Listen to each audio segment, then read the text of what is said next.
티라노사우루스는 이제 잊으셔도 좋습니다. 칠흑 같은 어둠이 내려앉은 숲속에서 지면을 뒤흔드는 거대한 발자국 소리가 들려옵니다. 누구나 공포에 떨게 만드는 티라노사우루스의 포효가 울려 퍼지는가 싶더니 갑자기 그보다 훨씬 더 거대하고 날카로운 비명과 함께 기괴한 정적이 찾아옵니다. 공룡이라고 하면 보통 티라노사우루스만 떠올리시겠지만 그건 여러분이 오직 유명한 공룡들만 알고 있기 때문입니다. 만약 쥐도 새도 모르게 당신을 사냥할 진짜 악마와 마주친다면 어쩌면 티라노사우루스는 오히려 귀엽게 보일지도 모릅니다. 6600만 년 동안 철저히 숨겨져 왔던 지구의 금기사항을 지금부터 하나씩 파헤쳐 보겠습니다. 오늘 이 영상에서는 인류의 상상을 초월하는 가장 악랄한 사냥꾼 그리고 과학계가 그동안 숨겨왔던 진짜 최강자의 정체를 낱낱이 공개합니다. 20분 뒤 영상이 모두 끝나고 나면 내일 아침 창가에 앉아 노래하는 참새가 예전처럼 귀엽게만 보이지 않을 겁니다. 지금껏 우리가 알지 못했던 공룡의 진짜 민낯을 마주할 준비가 되셨나요? 지구 역사상 가장 잔혹했던 지능형 살인마가 지금 여러분의 눈앞에 나타납니다. 영화 속에서 보던 날렵하고 매끈한 피부의 벨로시랩터를 기억하시나요? 하지만 그건 할리우드가 만들어낸 환상에 불과합니다. 실제 벨로시랩터는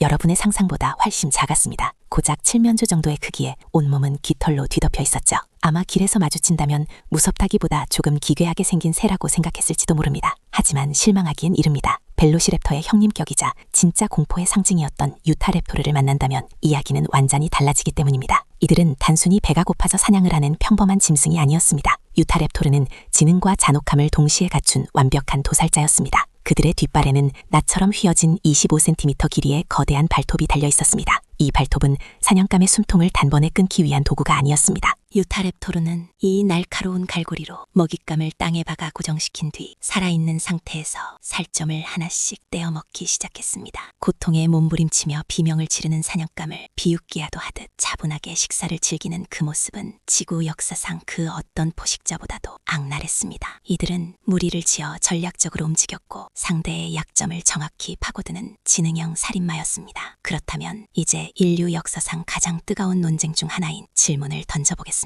과연 누가 가장 강했을까요? 많은 분이 당연히 티라노사우루스라고 대답하시겠지만 사실 이건 그렇게 간단한 문제가 아닙니다. 먼저 티라노사우루스의 위력을 살펴보겠습니다. 이 폭군은 무려 6톤에 달하는 압도적인 치악력을 자랑합니다. 이는 대형 트럭 한 대가 위에서 내리누르는 힘과 맞먹는 수준입니다. 티라노사우루스에게 물린다는 것은 단순히 상처를 입는 수준이 아니라 뼈 자체가 가루가 되어 사라진다는 뜻입니다. 게다가 티라노사우루스는 단순히 힘만 센 것이 아니었습니다. 뛰어난 후각과 입체 시력을 갖추고 있어 한 번 포착한 먹잇감은 지구 끝까지 쫓아가 숨통을 끊어놓았습니다. 한 입이면 모든 상황이 종료된다는 말이 가장 잘 어울리는 괴물이죠. 하지만 무대를 물가로 옮기면 상황은 180도 뒤바뀝니다. 거대한 돛을 등에 달고 나타난 수중전의 제왕 스피노사우루스가 등장하기 때문입니다. 스피노사우루스는 현존하는 그 어떤 악어보다도 강력하고 긴 주둥이를 가졌습니다. 이들은 물가에서 매복하고 있다가 방심한 상대를 순식간에 물속으로 끌고 들어갑니다. 아무리 육상의 폭군인 티라노사우루스라 할지라도 발이 닿지 않는 깊은 물속에서는 그저 무력한 먹잇감으로 전락할 뿐입니다. 스피노사우루스의 주둥이 끝에는 미세한 진동을 감지하는 신경구멍이 있어 흙탕물 속에서도 적의 움직임을 정확히 읽어낼 수 있었습니다. 여기에 남미의 파괴전차라고 불리는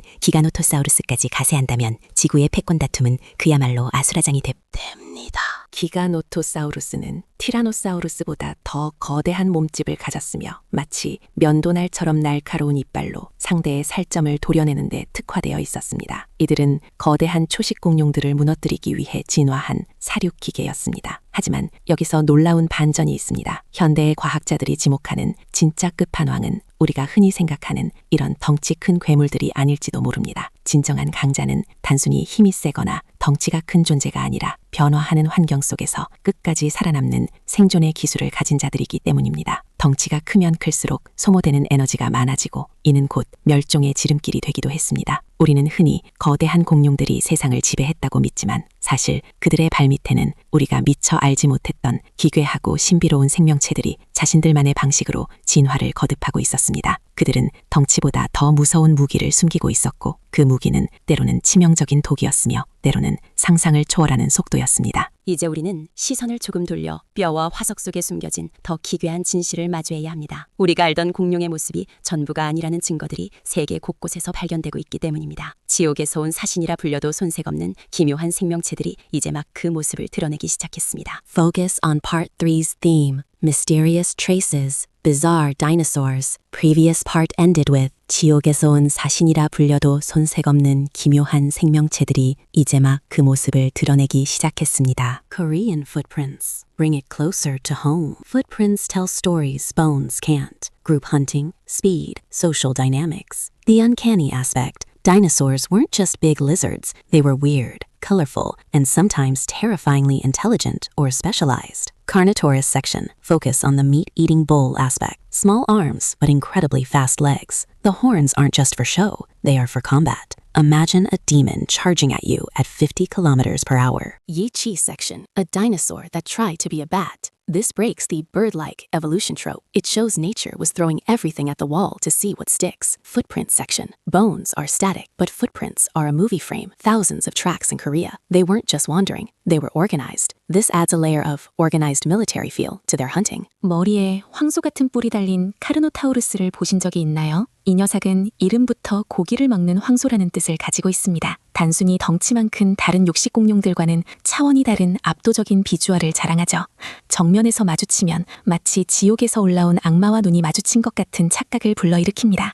하지만 더 놀라운 사실은 이 녀석의 속도입니다. 카르노타우루스는 그 거대한 덩치에도 불구하고 시속 50km가 넘는 속도로 질주할 수 있었습니다. 짧고 굵은 목과 강력한 뒷다리 근육은 오직 사냥감을 추격하고 들이받기 위해 최적화된 구조였습니다. 우리가 흔히 생각하는 느릿느릿한 파충류의 모습은 온데간데 없고 오직 살육을 위해 설계된 정교한 기계처럼 움직였습니다. 여기서 한 걸음 더 나아가면 우리의 상식을 완전히 파괴하는 존재가 등장합니다. 바로 오리트미스라는 이름의 공룡입니다. 이 녀석의 화석이 처음 발견되었을 때 과학계는 큰 충격에 빠졌습니다. 깃털 공룡이라는 개념은 이미 익숙했지만 이 녀석은 깃털이 아니라 박쥐처럼 가죽으로 된 날개를 가지고 있었기 때문입니다. 공룡이 새가 되기 위해 진화하는 과정에서 자연은 우리가 상상하는 것보다 훨씬 더 기괴하고 다양한 실험을 감행했습니다. 깃털 대신 가죽 날개를 펼치고 숲속을 날아다니던 이 기묘한 공룡은 진화의 역사가 결코 일직선이 아니었음을 증명합니다. 누군가는 하늘을 날기 위해 깃털을 선택했고 누군가는 박쥐의 길을 선택했던 것입니다. 이는 우리가 알던 공룡의 생태계가 얼마나 복잡하고 신비로웠는지를 보여주는 결정적인 증거입니다. 이런 기괴한 흔적들은 멀리 떨어진 외국에만 있는 것이 아닙니다. 바로 우리가 딛고 서 있는 이 한반도 땅 밑에도 수많은 비밀이 잠들어 있습니다. 한반도 전역에서 발견된 수만 개의 공룡 발자국은 뼈 화석이 말해주지 못하는 생생한 삶의 현장을 증언합니다. 뼈는 그들의 죽음을 말하지만 발자국은 그들의 잔혹하고도 치열했던 삶을 말해줍니다. 화석화된 발자국을 분석해보면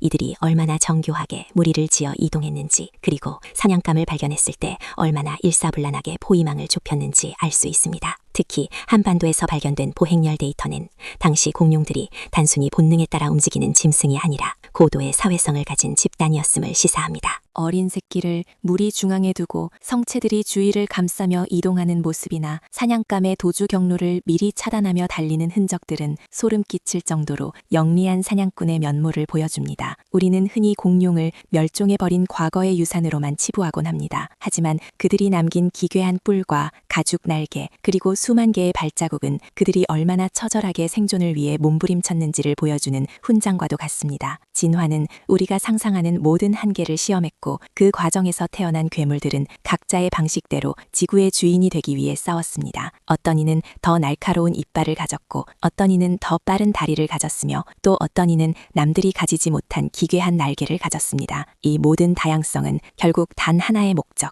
즉 생존을 향해 달려가고 있었습니다. 하지만 이토록 완벽해 보이던 사냥꾼들에게도 피할 수 없는 운명의 시간이 다가오고 있었습니다. 지구 전체를 뒤흔들 거대한 변화의 서막이 오르고 있었던 것입니다. 그 변화는 단순히 강한 자가 살아남는 법칙을 넘어선 것이었습니다. 이제 우리는 그들이 맞이했던 가장 처절한 순간이자 동시에 우리 인류와 연결되는 가장 놀라운 반전의 역사를 들여다봐야 합니다. 그 잔혹했던 사냥 본능이 어떻게 형태를 바꾸어 지금까지 이어져 오고 있는지 그 충격적인 연결고리가 서서히 드러나기 시작합니다. I will expand on the descriptions to meet the depth required for a 15-minute video segment. Final polish of the text below. 움직였습니다. 이들의 뿔은 단순히 장식이 아니었습니다. 동종 간의 치열한 서열 싸움에서 상대를 제압하거나 사냥감의 급소를 정확히 타격하는 치명적인 무기로 사용되었습니다. 여기서 한 걸음 더 나아가면 우리의 상식을 완전히 파괴하는 존재가 등장합니다. 바로 티아노르수루스라는 이름의 공룡입니다. 이 녀석의 화석이 처음 발견되었을 때 과학계는 거대한 충격에 빠졌습니다. 깃털 공룡이라는 개념은 이미 익숙했지만 이 녀석은 깃털이 아니라 박쥐처럼 가죽으로 된 날개를 가지고 있었기 때문입니다. 공룡이 새가 되기 위해 진화하는 과정에서 자연은 우리가 상상하는 것보다 훨씬 더 기괴하고 다양한 실험을 감행했습니다. 깃털 대신 가죽 날개를 펼치고 숲속을 날아다니던 이 기묘한 공룡은 진화의 역사가 결코 일직선이 아니었음을 증명합니다. 누군가는 하늘을 날기 위해 깃털을 선택했고 누군가는 박쥐의 길을 선택했던 것입니다. 이는 우리가 알던 공룡의 생태계가 얼마나 복잡하고 신비로웠는지를 보여주는 결정적인 증거입니다. 만약 여러분이 중생대의 숲을 걷고 있었다면 머리 위로 깃털 달린 새가 아니라 가죽 날개를 벌럭이는 작은 괴물들이 날아다니는 광경을 목격했을지도 모릅니다. 이런 기괴한 흔적들은 멀리 떨어진 외국에만 있는 것이 아닙니다. 바로 우리가 딛고 서 있는 이 한반도 땅 밑에도 수많은 비밀이 잠들어 있습니다. 한반도 전역에서 발견된 수만 개의 공룡 발자국은 뼈 화석이 말해주지 못하는 생생한 삶의 현장을 증언합니다. 뼈는 그들의 죽음을 말하지만 발자국은 그들의 잔혹하고도 치열했던 삶을 말해줍니다. 경상남도 고성이나 전라남도 해안가에 남겨진 화석화된 발자국을 분석해보면 이들이 얼마나 정교하게 무리를 지어 이동했는지 그리고 사냥감을 발견했을 때 얼마나 일사불란하게 포위망을 좁혔는지 알 수 있습니다. 특히 한반도에서 발견된 보행렬 데이터는 당시 공룡들이 단순히 본능에 따라 움직이는 짐승이 아니라 고도의 사회성을 가진 집단이었음을 시사합니다. 어린 새끼를 무리 중앙에 두고 성체들이 주위를 감싸며 이동하는 모습이나 사냥감의 도주 경로를 미리 차단하며 달리는 흔적들은 소름 끼칠 정도로 영리한 사냥꾼의 면모를 보여줍니다. 우리는 흔히 공룡을 멸종에 들인 과거의 유산으로만 치부하곤 합니다. 하지만 그들이 남긴 기괴한 뿔과 가죽, 날개, 그리고 수만 개의 발자국은 그들이 얼마나 처절하게 생존을 위해 몸부림쳤는지를 보여주는 훈장과도 같습니다. 진화는 우리가 상상하는 모든 한계를 시험했고 그 과정에서 태어난 괴물들은 각자의 방식대로 지구의 주인이 되기 위해 싸웠습니다. 어떤 이는 더 날카로운 이빨을 가졌고 어떤 이는 더 빠른 다리를 가졌으며 또 어떤 이는 남들이 가지지 못한 기괴한 날개를 가졌습니다. 이 모든 다양성은 결국 단 하나의 목적, 즉 생존을 향해 달려가고 있었습니다. 하지만 이토록 완벽해 보이던 사냥꾼들에게도 피할 수 없는 운명의 시간이 다가오고 있었습니다. 지구 전체를 뒤흔들 거대한 변화의 서막이 오르고 있었던 것입니다. 그 변화는 단순히 강한 자가 살아남는 법칙을 넘어선 것이었습니다. 이제 우리는 그들이 맞이했던 가장 처절한 순간이자 동시에 우리 인류와 연결되는 가장 놀라운 반전의 역사를 들여다봐야 합니다. 그 잔혹했던 사냥 본능이 어떻게 형태를 바꾸어 지금까지 이어져 오고 있는지 그 충격적인 연결고리가 서서히 드러나기 시작합니다. 하늘이 핏빛으로 물들고 거대한 불덩이가 지면을 강타하던 그 절망적인 순간을 상상해 보십시오. 6,600만 년 전 지구를 영원히 지배할 것만 같았던 거대 괴물들의 시대는 그렇게 허무하게 끝난 것처럼 보였습니다. 하지만 대재앙의 불길 속에서도 끝까지 살아남아 어둠을 뚫고 나온 끈질긴 존재들이 있었습니다. 그들은 살아남기 위해 자신의 거대한 몸집을 과감히 포기했습니다. 날카로운 이빨 대신 단단한 부리를 선택했고 거친 가죽 대신 깃털을 더욱 촘촘히 가다듬으며 진화의 방향을 완전히 틀어버렸습니다. 우리가 흔히 멸종이라고 부르는 그 거대한 사건은 사실 멸종이 아니라 가장 위대한 변신이자 생존을 위한 처절한 선택이었습니다. 지금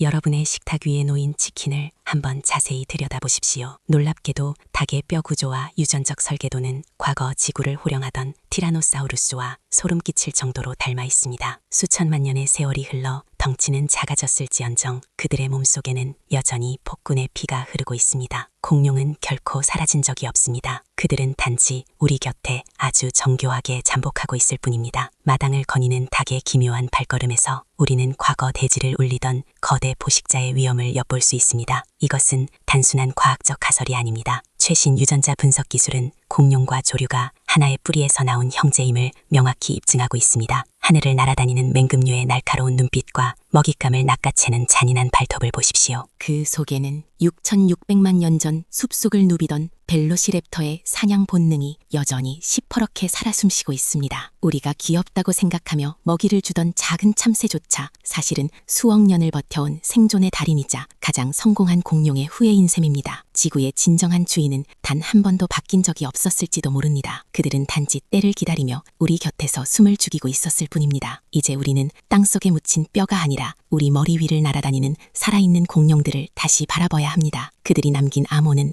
여전히 현재 진행형이며 우리가 미처 깨닫지 못한 또 다른 진실이 우리 발밑에서 서서히 고개를 들고 있습니다. 우리가 발을 딛고 서 있는 이 땅 아래에는 여전히 우리가 해독하지 못한 거대한 역사의 파편들이 잠들어 있습니다. 그 파편들이 하나둘 맞춰질 때마다 우리가 알던 세상의 상식은 다시 한번 송두리째 뒤흔들리게 될 것입니다. 우리는 여전히 땅속 깊은 곳에서 그들이 남긴 거대한 암호를 해독하고 있습니다. 매년 수십 종의 새로운 공룡이 세상 밖으로 나오고 있고 우리가 어제까지 철석같이 믿었던 상식은 내일이면 또다시 완전히 뒤바뀔지도 모릅니다. 어쩌면 인류 역사상 가장 충격적인 발견은 지금 이 순간 여러분의 발밑에서 조용히 숨을 죽인 채 잠자고 있을지도 모릅니다. 지구의 진정한 주인은 과연 누구였을까요? 그리고 머나먼 미래에 이 땅의 주인은 또 누가 될까요? 공룡의 이야기는 여기서 끝이 아니라 이제 막 새로운 장을 열었을 뿐입니다. 오늘 여러분이 마주한 이 잔혹하고도 신비로운 진실이 누군가에게는 세상을 바라보는 새로운 눈이 되기를 바랍니다. 우리가 잊고 지냈던 지구의 진짜 얼굴은